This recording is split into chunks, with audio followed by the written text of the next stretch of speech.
Welcome everyone. We're here at the Top Indie Roundtable. I'm your host, Chelsea Peitz, National Director of Social Sales for Fidelity National Financial. Super excited to be with this most amazing, nationally known indie crew right here. So guys, introduce yourselves.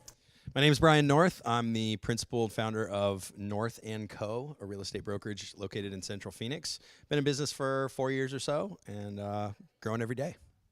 My name's Jason Mitchell. I run a team under my home group called the Jason Mitchell Group, and also a partner of my home group as well. My name is Mark Hutchins, one of the co-founders of My Home Group Real Estate. We're in 6 states. This is our backyard, the Phoenix metro area, and we are growing to other states.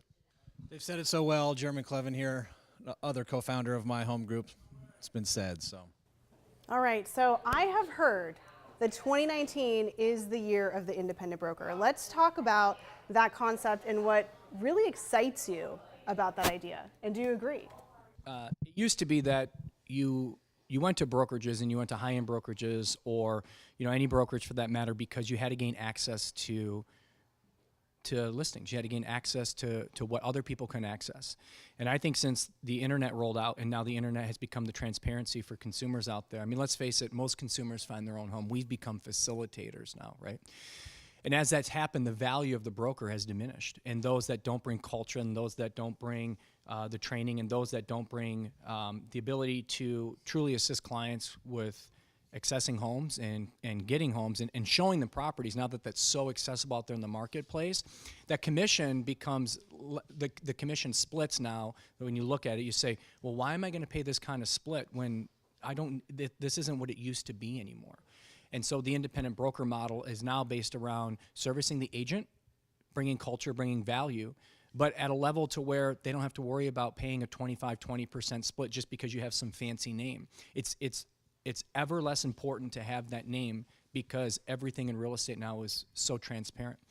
And so places like North & Co. and My Home Group provide the opportunity to collaborate, to bring value within each other, but also to bring a situation where you can capitalize on as much commissions as possible and still get the value almost anywhere else. I mean, I think you make some great points about from the agent perspective, right, and the value of the independent broker, but I know that you were probably trending toward the second part of what we're able to do, I think, better than the not so nimble, gigantic mega ships that exist still in the business is the value of the experience to the client, right, at the end. And, I think right now some of the, we all know, we talk about it, client meaning the consumer, right?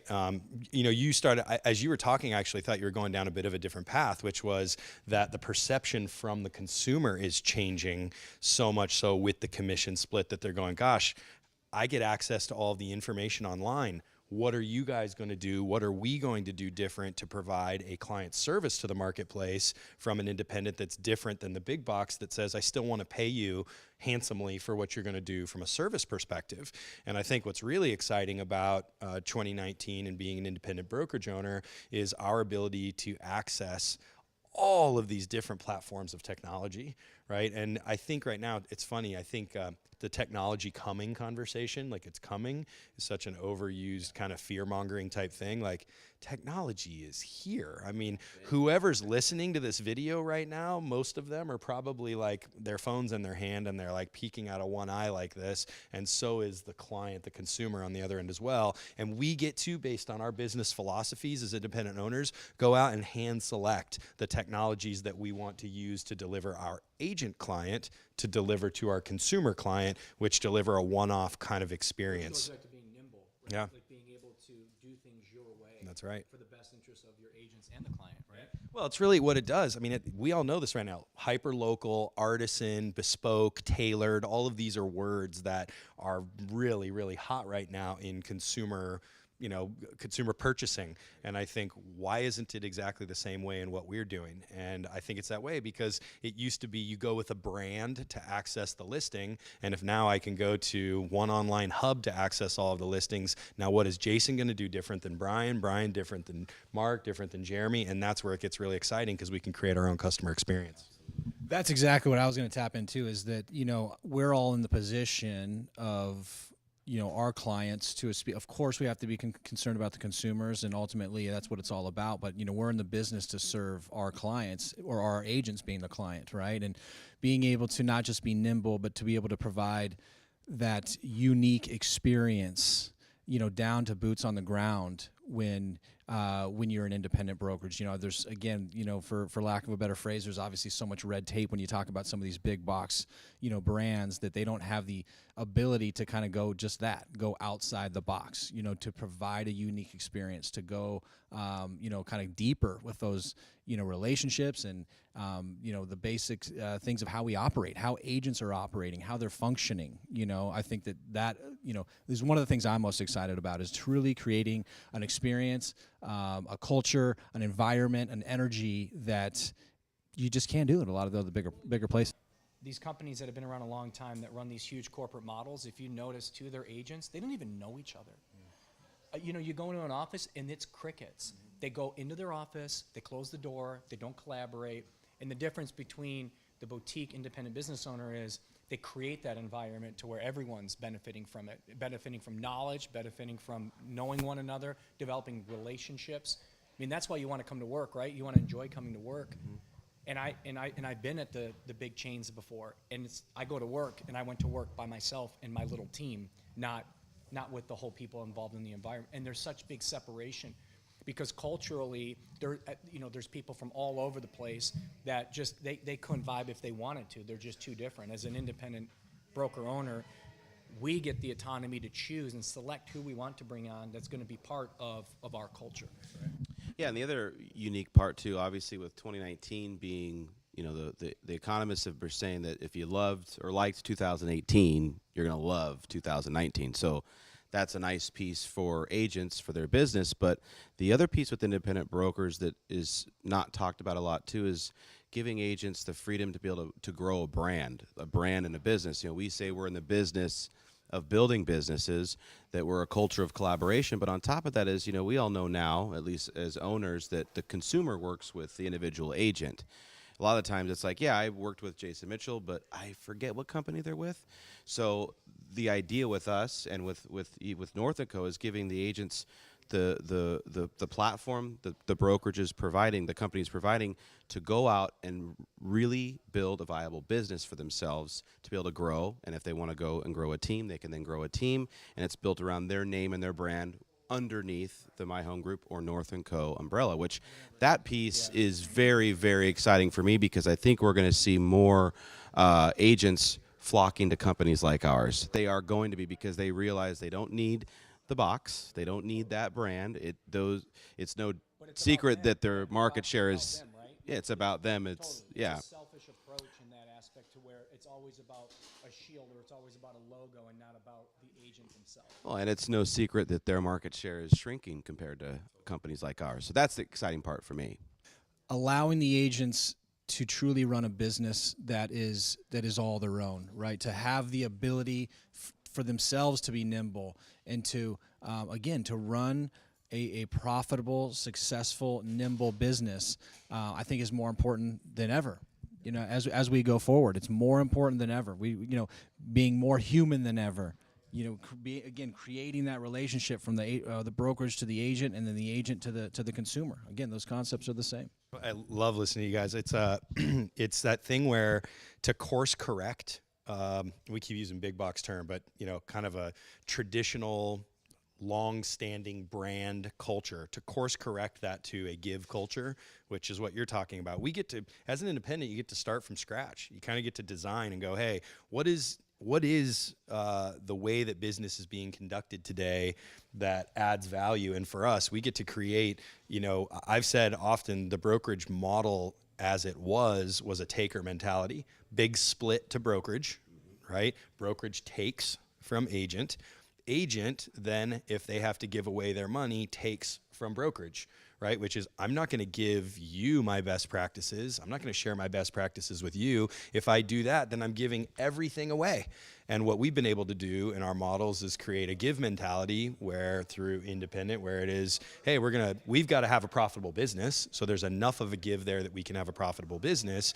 But by you retaining or us, we then get, or giving enough for us to be profitable, we get to give back, right? So we can give, you give a little bit to share for everybody, and then you get, people that are building businesses. That franchise model to me is essentially saying I'm going to follow someone else's vision. I'm going to be a part of their vision, right? Like a true entrepreneur wants to create their own vision, their own culture, their own established identity of what they feel as though they can create, and their own model. Whereas the franchise route, yeah, great, you can go run a satellite somewhere or do something, but you're still going to be bound by the vision and guidelines of somewhere else. Someone else's purpose, Really right? Yeah. I mean, when you being able to create JMG underneath the My Home Group model, you get to create a purpose for your team that is, whether it's a geographic area, it is a price point that you're going to work, or it's a way by which it's conducted, or it may be philanthropic efforts that you want to be a part of, and then everybody rallies around that, and they have a different, unique purpose they're operating toward, instead of buying a brand name and hoping that that's what gets you where you want to go. So it's a great point. So everyone at this table has created incredibly successful independent brokerages, but is there anything that keeps you up at night when you think about the indie brokerage? Like, now that we know that 2019 is going to be our year, is there something that scares you? We talked about what excites you, what you love about it, but is there anything that makes you nervous? I always think about efficiencies and systems. How can we get better? How can we improve? How can we automate this? How can we get it to where this is scalable? Scalability is always what keeps me up all night, just thinking of different things. In terms of the consumer and going into 2019, yeah, I think the consumer becomes a little bit more challenging in 19. So ever more important to be with somebody that can provide that type of structure for you to help you grow your business, so you don't have to worry about that part. The only thing as an agent that you should be worrying about is going out and finding new business and creating new business.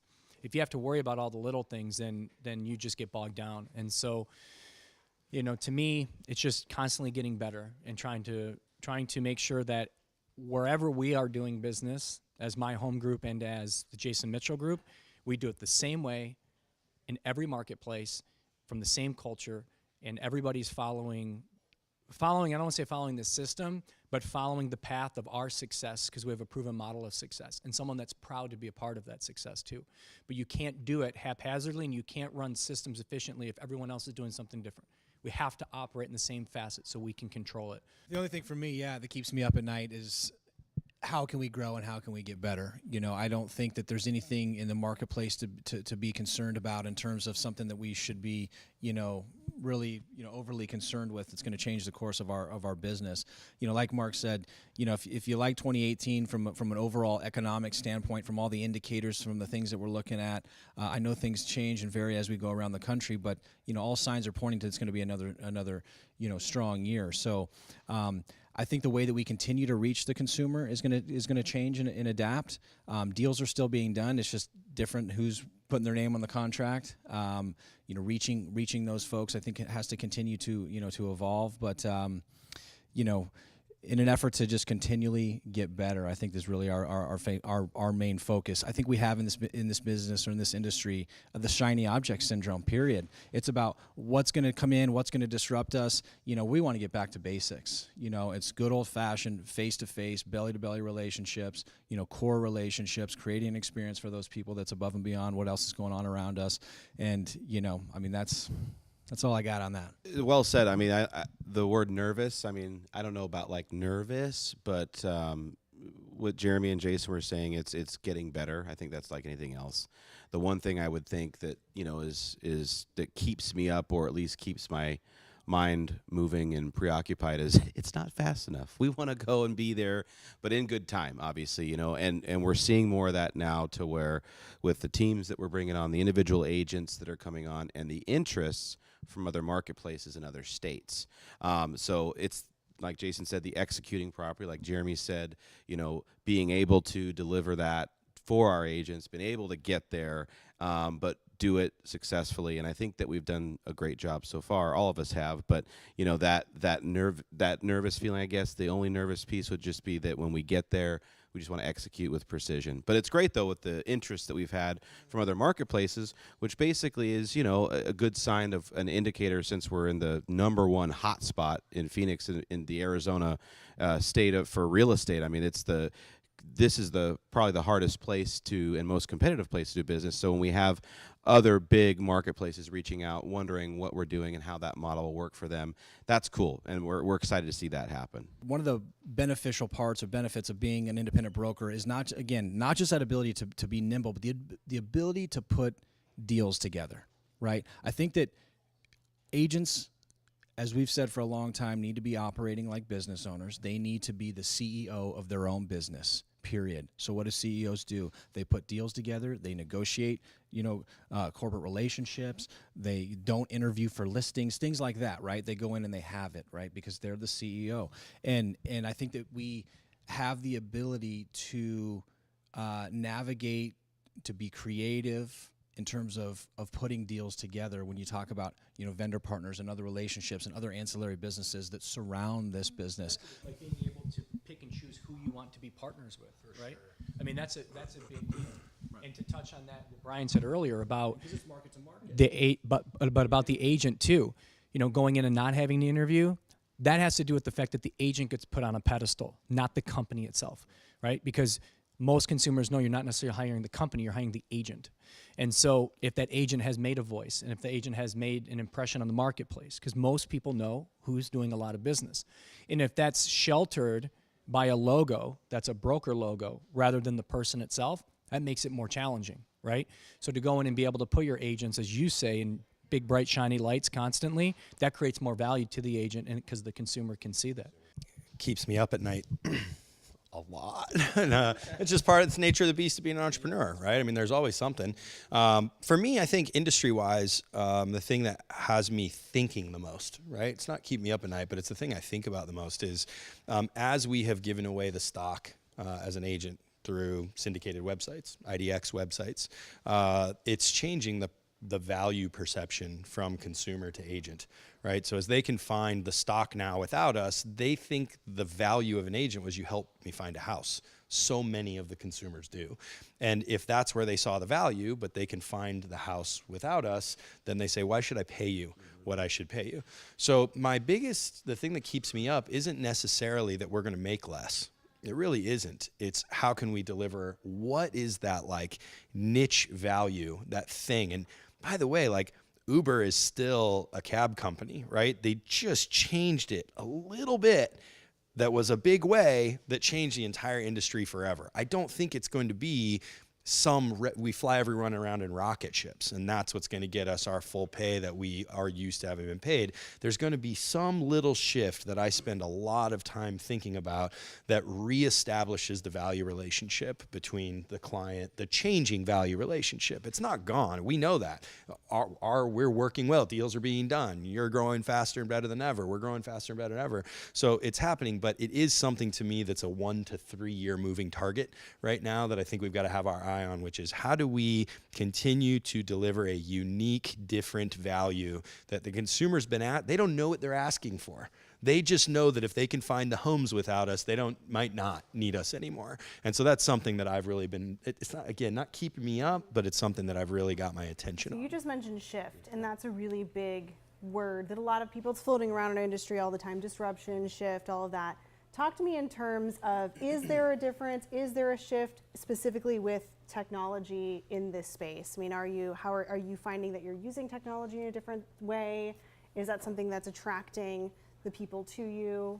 If you have thoughts around that. I think there's technology all over. I want to touch on what Brian said, though, because I think it's really important from an independent side of things, is that if you're watching this and that might be your motivation, is to start an independent brokerage, rather than potentially go out and franchise with someone else.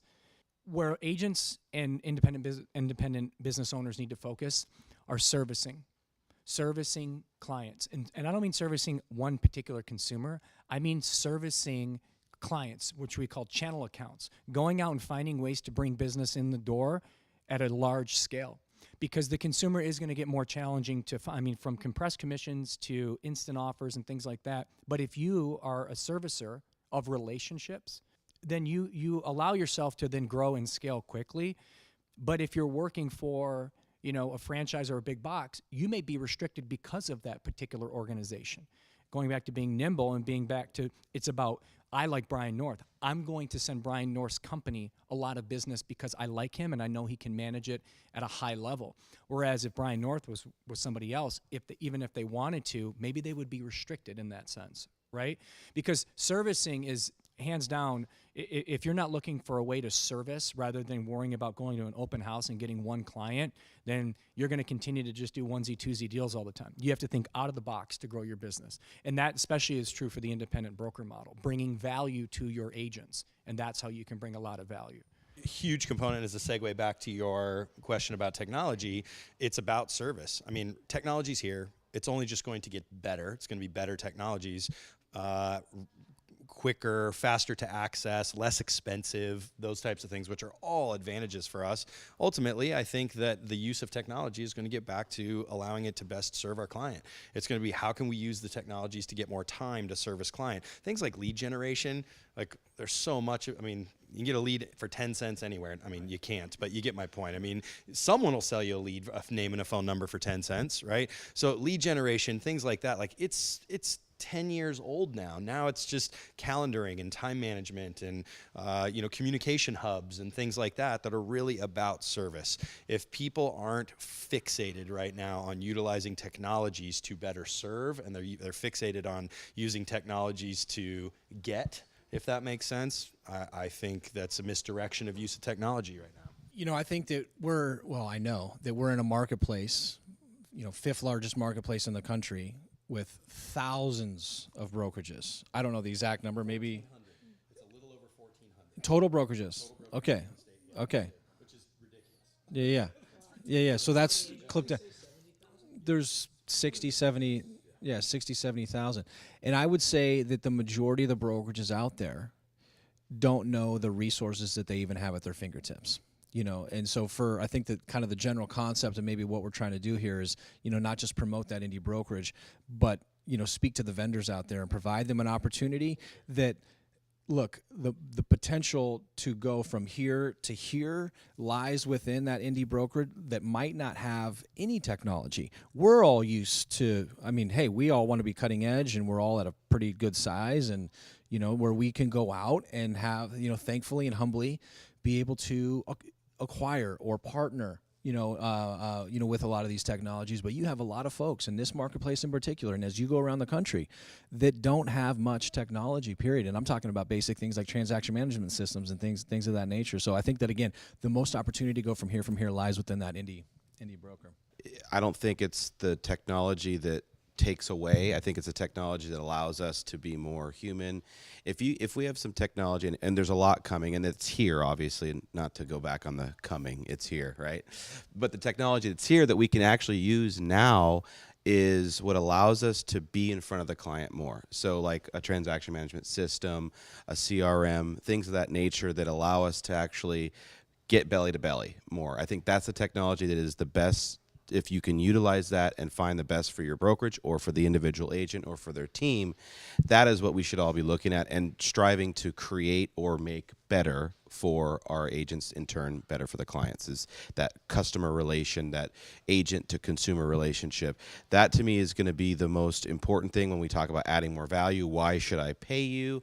Is when we know we can go back and say it's because I deliver the highest level of service and these technologies behind me allow me to do so. Like that to me is very, very, very integral and important. So technology is obviously here. You're really passionate about it. You use it every day. We're layering it on the human side to amplify it, efficiencies. But where are you finding, what's the best way for you to acquire and find these types of technologies that you're implementing? I think it starts with, it's the demand of the agents. Again, creating an environment that's, allows agents, we talked about previously, to run a business. To run a business, you have to be efficient and, have the tools and resources and technologies and systems and all these fun little buzzwords to create efficiency and to create a healthy ease of doing business. Another point that I didn't really kind of hone in on enough is that, again, back to that independent brokerage, we give people the ability to it's the ease of doing business. I think that's something that we have more ability to do. But again, it starts with the demand of the agents when you talk about the various technologies. So, and then, it's simple, right? I mean, it's going out and identifying. If you're going to, just like an agent goes out and identifies, a lead gen platform, identify what they're the most comfortable with, and then obviously, from there, implementation with the agents and getting them to adopt it. Some things like a transaction management system, you really don't have a choice. That's part of the game. Other things, you can offer and make a part of the brokerage, and things folks can kind of buy into. So our growth path has been quite a bit. I guess it feels more paced than what you guys have experienced. I mean, yours has been just meteoric growth, right?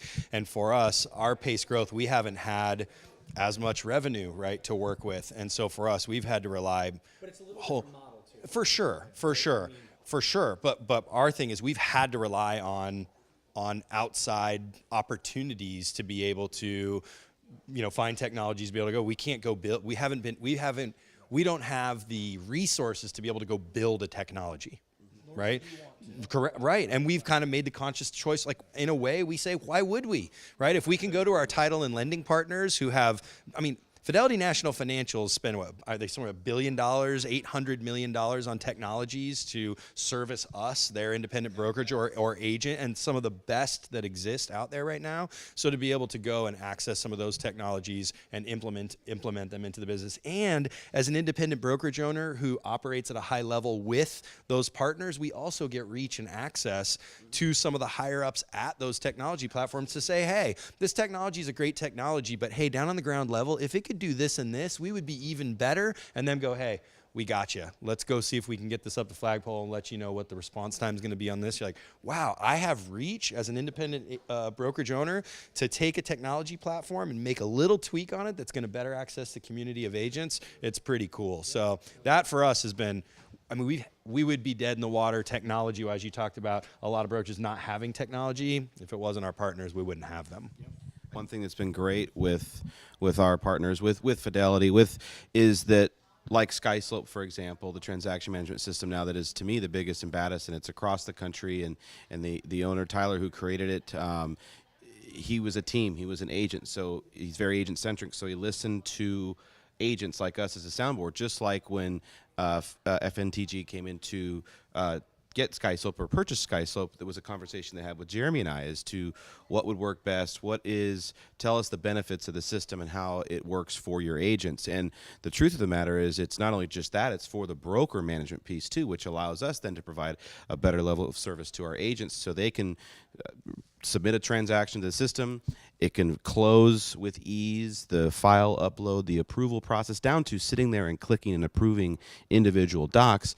That process and that technology for our broker then creates an experience for the agent, which ultimately then is giving an experience to the consumer. So they're always adopting, FNTG, when I say they are adopting the best technologies, and you said it perfect, is don't spend the money and resources for us to go out and build it ourselves when we have it at our fingertips, and the best, in my opinion, at our fingertips. So.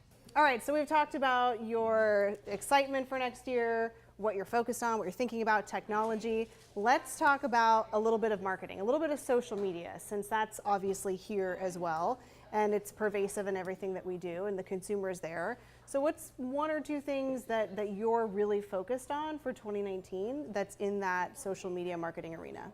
As a brokerage, for us, more video. For us, social media is the platform. It's your reach to get not only to our agents but to consumers, and for us to create a brand that's recognizable for our agents so that it's a trusted, recognizable brand. But social media allows us to do so with targeting and how we can specifically get our point across and get our message across.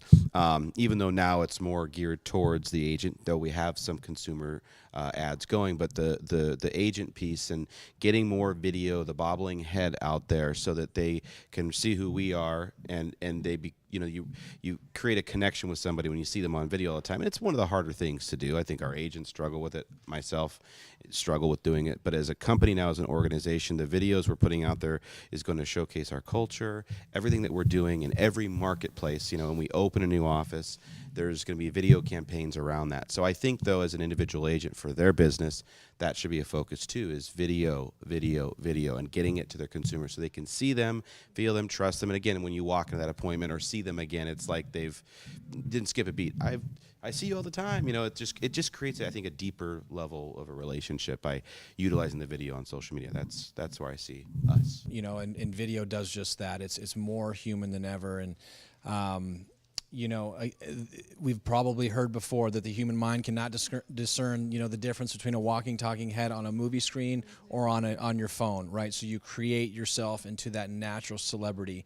And so, you know, we've been big believers for quite some time in, you know, the omni-channel, you know, type of approach. When you talk about social media, you know, you can take that one video and you can put it on Facebook and Instagram and YouTube and email it and text it and, you know, in all these different platforms from one piece of content. And I think that agents, as we grow, as we evolve, brokers, again, have, you know, the responsibility to be on all the channels where people want to receive. Some people don't want to watch a video, right? I think that it's 70% of every single video that's watched on Facebook is with the sound off. So, you know, not only should we be doing video, but we need to do long copy along with that video as well, right? So you still want to see that moving head on the screen, but they need the ability to read when they're in the middle of a meeting and they're doing, you know what I mean? They're doing it down here, right? So I think that it's being more, like I said, more human than ever. It's being more about, you know, the community out of your book here, the ANCO. I love that, right? It's about the community. It's about the culture. It's about celebrating our people. It's about being, you know, side by side, elbow to elbow, and having it on record and having it on video and that ability to share and get that reach, you know. Chelsea organized an awesome event in Las Vegas that I was at a few months ago, and they gave out the book Not Taught, and I just started reading it 2 days ago. I'm through chapter 1, which is Reach. That's the first chapter. And really what Not Taught is they're not teaching us that we now live in an information business, or it's an information culture, an information society, and that if you don't have reach through digital platforms, you're dead man walking in business, period. It's over, you're irrelevant, period. It's just that. And so focus, I think, is what you asked about. For me, it was identifying all of those major channels. By the way, Pinterest didn't make my list yet. It might. But also flash briefings did. Hearing Jason Fraser talk about flash briefings and going, hey, it's an early adopter thing. Get started now. You won't know your impact until 5 years from now. I am going to do that in 2019. So it's corroborating a lot of what you guys are saying, but really for us, it is continuing to further what that true word of reach means. And at least I will tell you this, we are not relevant in that space. I think our agents are relevant in that space, but as a company, I would not even consider us relevant in the social media reach space yet. And so I think really for us, 2019 will be a climb to just becoming relevant on those major channels of, by the way, LinkedIn. Dramatically underestimated the value of LinkedIn. It seems so boring, right? It's like B2B talk, and it's like, but it's literally where everybody, it's the new resume. It's the place where you go to even look, and they talk about it actually in Not Taught that, you know, it's like if you don't have a reach on LinkedIn, there's people not even getting interviews for jobs at this point. So LinkedIn, YouTube, I've done nothing with it, but second largest search engine in the world right now. So on and so forth. So I think for us, it's just going to be a push to thinking that at some point we reach some level of relevancy, and it's by using those major channels to get reach. Going back to the hyper-local approach, that I know when I see, in going back to the independent broker owner and kind of that boutique, bespoke, however you want to call it, artisan approach, that I find more value in my marketplace watching a North & Co. or my home group because they're in my backyard. I wouldn't even watch like a big national chain because I don't really care what they have going on. I want to feel it local, and I want to know that person, and I want to know the brand behind that person. And I think that's where our businesses thrive, is because it's more closer to home, and you do want to watch it because you know they're around where you're at. And from there, you're allowed to reach on a national level because you obtain your followers in your local markets. Oh, have you seen, you're talking to a buddy in California, hey, have you seen North & Co? Have you seen my home group? Oh, they got a great agent there, you got to check it out. Like, it all starts organically in your hyper-local marketplace, right? And I think you have done an excellent job at that. And I think my home group has too. But I think that all this social stuff does revolve around someone's got to want to watch it. And I would much rather watch somebody in my local market that I say, hey, you know, that's a night. It's like going to a restaurant. I would love to go to a great mom and pop shop for dinner than I would like to go to Ruth's Chris. It's just more appetizing to me. And so I think socially wise, that hyper local broker is really important too. I love it. All really good content. This was awesome. Thank you so much for joining us. And I thought this was one of the best roundtables we've done. So 2019 year of the independent brokerage. Thank you so much for watching. And connect with all of these guys and all their social media and marketing, and follow them and connect. Here we come. Thanks, Chelsea. Thanks. Yeah. Thank you.